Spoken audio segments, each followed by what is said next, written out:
Hola a todos.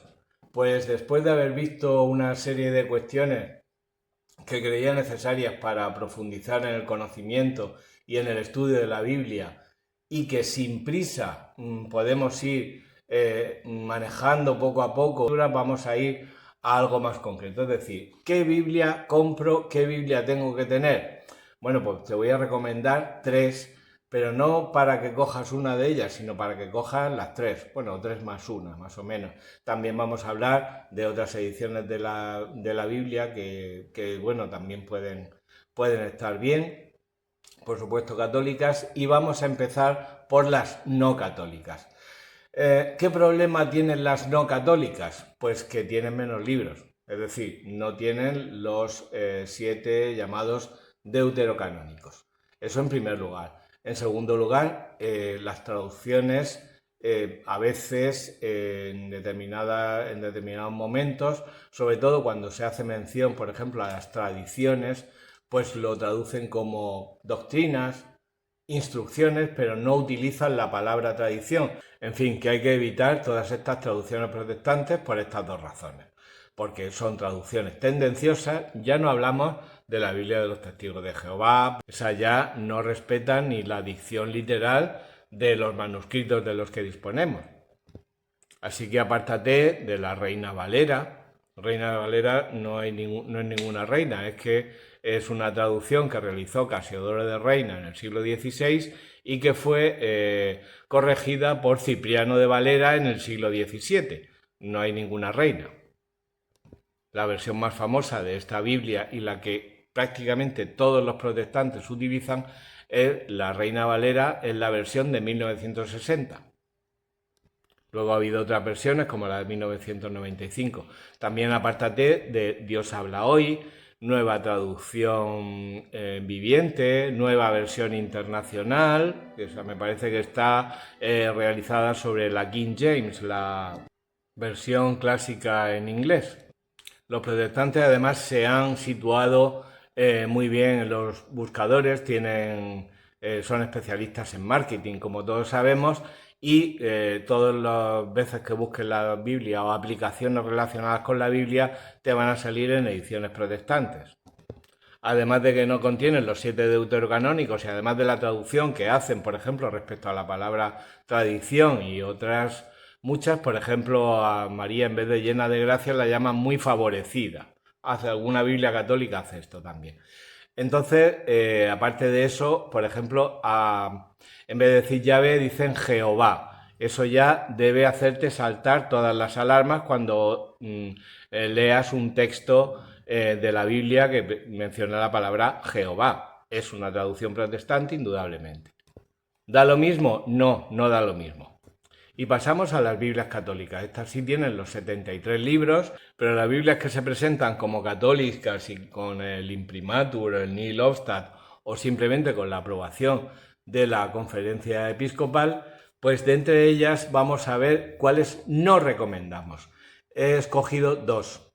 La de Armando Leborati, que es la que está en la página web del Vaticano, porque claro, como el Papa es argentino, pues han puesto una traducción argentina.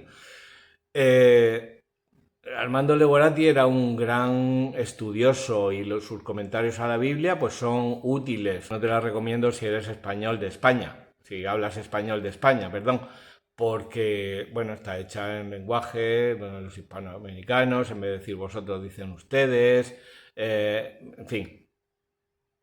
Y la otra que no recomiendo, que yo he utilizado mucho y la sigo utilizando porque tiene muchas notas, tiene mucha información que necesariamente hay que filtrar porque es un desastre modernista, es la Biblia del Peregrino de Luis Alonso Shekel. Luis Alonso Shekel era un gran erudito, un gran especialista en poesía hebrea, pero luego falla. Por ejemplo, traduce como los protestantes, en vez de salve llena de gracia o alégrate llena de gracia, salve muy favorecida.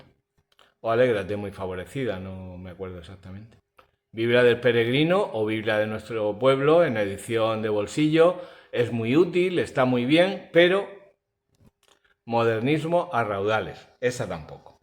Hay unas cuantas Biblias, por ejemplo, la traducción de la Casa de la Biblia, de los sacerdotes operarios diocesanos. La primera traducción directa de los originales en español fue en 1944 de Eloíno Nácar y Alberto Colunga, conocida como Nácar Colunga. Muy pocos años después, en 1947, la traducción de Bover y Cantera. Posteriormente también hay otras traducciones, por ejemplo, de Cantera Iglesias, y la Nueva Biblia Española de Luis Alonso Shekel también está por los años 60 y 70, que fue muy utilizada para los leccionarios de aquella época. La traducción de Evaristo Martín Nieto es muy directa, no está nada mal, yo tengo muy buenas referencias de ella y la he leído varias veces, igual que la de la Casa de la Biblia. Nácar Colunga, Bover Cantera, Cantera Iglesias, pues son muy ricas en notas, aunque también hay que filtrarlas un poquito en las ediciones más recientes. Pero tienen mucha información y son muy útiles. Y las 3 más 1 que te recomiendo que tengas y que compares, que no te conformes con una sola versión, son la Biblia de Jerusalén, la clásica, empezó en 1967, la primera edición española, es muy buena y muy recomendable, también la de 1975, a partir de ahí ya empieza a fallar, y en la última tengo entendido de que, por ejemplo, cuando el Señor dice yo os haré pescadores de hombres, lo que traduce es yo os haré pescadores de personas y cosas así, ¿no? Que ya no merece la pena, pero las antiguas, las de 1967 y 1975, son tenidas como auténticos clásicos. Igual que la Biblia de Navarra, que también es una traducción. No hay traducciones perfectas. A mí la Biblia de Navarra en algunos pasajes no me gusta demasiado, pero es una traducción muy fiable y tiene muchos comentarios. Está en Google Play por 3 euros nada más, o sea que eso es para no perdérselo. Y luego, por supuesto, recomiendo la de la Conferencia Episcopal, tanto la edición de bolsillo como las ediciones mayores, y también la Biblia de Idagé, que contiene los comentarios con concordancias con el catecismo, etcétera, etcétera, ¿no? La Biblia de la Conferencia Episcopal, que es la que se lee en la celebración de la palabra de la Santa Misa. Entonces resulta muy interesante que nuestra Biblia de consulta, nuestra Biblia de estudio, nuestra Biblia devocional para el crecimiento espiritual, para nuestro crecimiento y profundización espiritual en la palabra de Dios, pues sea la misma que se escucha en la celebración de la Santa Misa. También por la traducción y las notas recomiendo la Biblia de Monseñor Straubinger, también de los años 40. Es una traducción que tiene muchas notas, sigue mucho al erudito Filion de francés, y a mí me gusta mucho consultarla, tanto las notas como la traducción, porque me parece una Biblia muy interesante.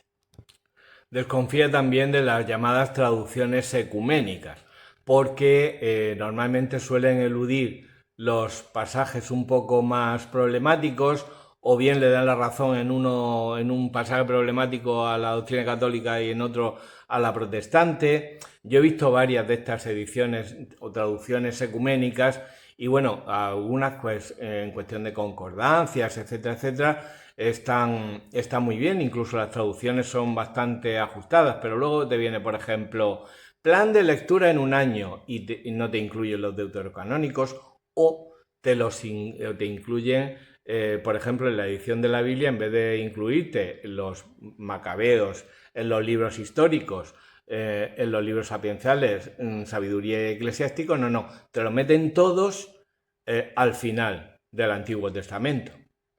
Entonces usted perdone, por ahí no. En fin, que te aconsejo que vayas a lo seguro. Que la Biblia te acompañe.